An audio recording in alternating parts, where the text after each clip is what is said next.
Ready start. यह अच्छा है कि प्रधानमंत्री ने अपनी कारों के काफिले में कटौती कर इसका उदाहरण पेश किया कि वे जो कुछ औरों को करने के लिए कह रहे हैं उस पर स्वयं अमल कर रहे हैं।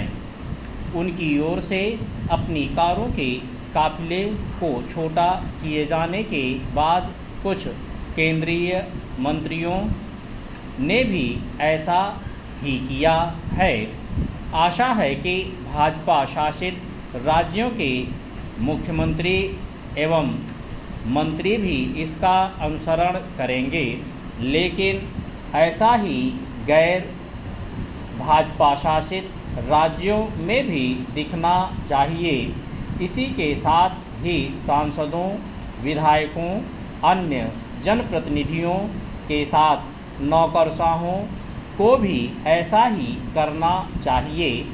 किफ़ायत का परिचय देना किसी सरकार या दल विशेष का विषय नहीं, यह एक राष्ट्रीय आवश्यकता है और केवल वर्तमान की ही नहीं, चूँकि हम विकासशील देश हैं, इसलिए मितव्ययिता का परिचय तो सदैव ही दिया जाना चाहिए और सबसे अधिक नेताओं और नौकरशाहों की ओर से दिया जाना चाहिए, क्योंकि उनके बीच किफ़ायत की जगह फिजूल खर्ची की संस्कृति ने जड़ें जमा ली हैं।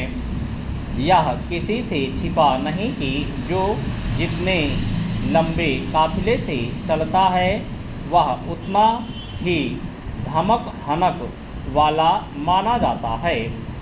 दिखावे वाली इस मानसिकता से मुक्ति पाने की सख्त ज़रूरत है।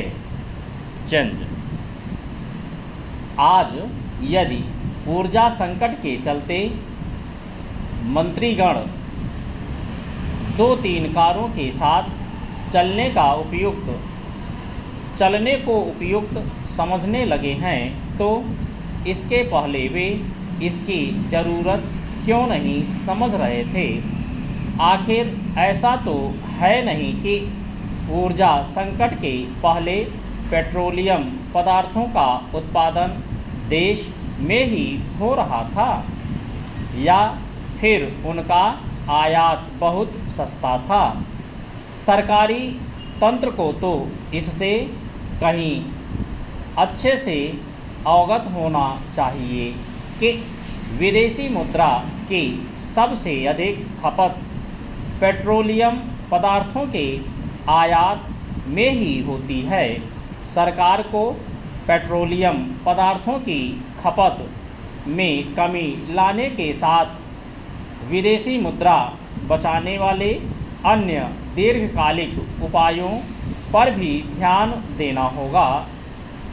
विदेशी मुद्रा की एक बड़ी खपत पर्यटन के लिए विदेश यात्राओं के चलते होती है।